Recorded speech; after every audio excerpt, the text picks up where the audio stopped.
which is hip driven, starts with not hinging the hip, but dipping in the knee. Does that make sense? As far as push jerks, I'm gonna let you see it, but we're not gonna teach you, we're not gonna practice it. But here's a push jerk. It's very efficient. So here's a push press. So she dipped and she drived. She did not receive. Here's a push jerk where she'll dip, drive, and receive. Do one more. So it's just kind of an order of efficiency. So strict press is no invitation from the hips. Her 1 rep max strict press would probably be a warm-up weight for push press. So go ahead and push press. Her 1 rep max push press would probably be something she'd rep for a push jerk. Do one more. Okay? And then we're not gonna have her split jerk, but we'll show you split jerk. Come on down here. Here is a split jerk. This is another step. Generally speaking, most people can split jerk more than they can push jerk. So we're just showing you the levels of moving large loads, long distances, really fast, which is also known as functional movements. You with me? A lot of muscles are invited. It's slightly explosive. It requires a little bit of timing. We'll talk about that in a second. But because all these muscles are asking for oxygen and you can do them pretty fast, unfortunately for you, you're gonna be without oxygen pretty fast. There's gonna be, your body's gonna be like, oh my gosh, what's going on? And you may taste your first CrossFit lungs, blood in your lungs.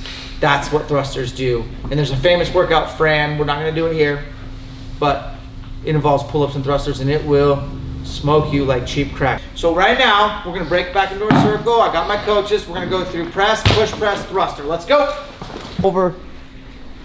Be careful. As far back. That's great.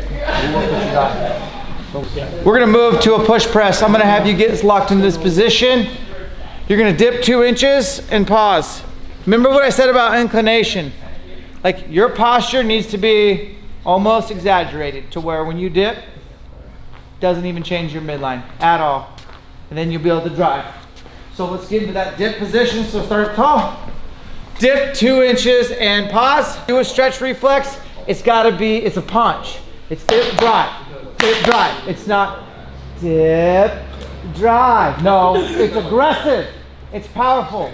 Watch her do a few in a row. It's so fast, it's almost hard to see. I want 10 push presses in a row cycle just like that. Good luck, go. And stand, I'm seeing hinging. What do I mean by hinging?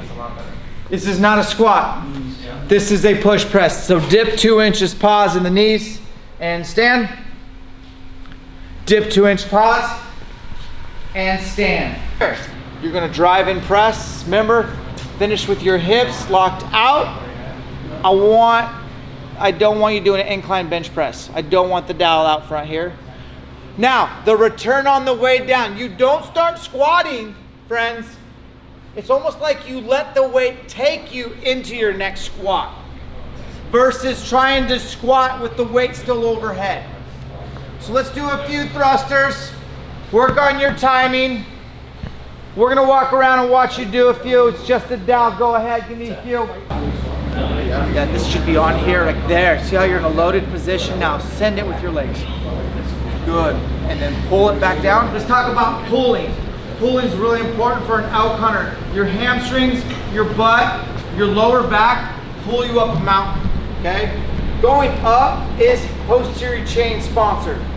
Going down, as you probably have been well aware, is quad sponsored, right? So quads are all show, no go. True. 100%. Okay? So you want to measure a man, don't look at his quads. Look at his ass. Look at his ass. That dude must work out. Dumb and Dumber, you with me on that? Okay. So it's true. So posterior chain's where it's at. That's why deadlifts, pulling from the ground is where it's at for we as elk hunters. Because the elk are never, well, you got to get up there to them, right? Like that's almost, you're going up. Unless you hunt where we do in Idaho. Then you actually got to go down into the hellhole. But then you kill it, you got to get it back out, right? So let's talk about setting up for a really awesome deadlift. So your points of performance are weight through the middle to the back of the foot, your shoulder over the bar, maintain your lumbar curve. The extra credit one is try to get your shins vertical. From there, the hips and shoulders will rise together at the same time. And finish the movement with the shoulder behind the bar, everything locked out, no soft knees, no hitchy hitch, just a nice, beautiful deadlift. And then to return it, you just go the same way down that you came up. So you moved your hips first. Let's do a few reps now. So shoulder butt rise together and back down. Things not to do, okay? Let's set up in the bottom position. Get your shins positive angled. Yeah, it's not a squat, folks. That's a squat. We're not squatting, we're deadlifting. Push your knees back. You with me? Did you see that? And I have an hour and 15 minutes, so we are gonna warm up right now. I will make you sweat from my warm up. Then we are gonna teach you crossover symmetry. Who here has never seen or touched this stuff? Are any of you bow hunters by chance here? Anybody bow hunt here? I got you. This is gonna change your game, and I have enough for 2 guys at a station, which is awesome. You won't find that very often. We're gonna go through a couple protocols of crossover symmetry, and then you are going to do your test out today. You will have a partner. Your partner will judge you. You will do a 20-minute test out. Then we will re-warm up your partner. Then you will judge them and test them out. Then you will go eat lunch. You'll go eat lunch, you'll come back, and Dirk will change your life with elk calling.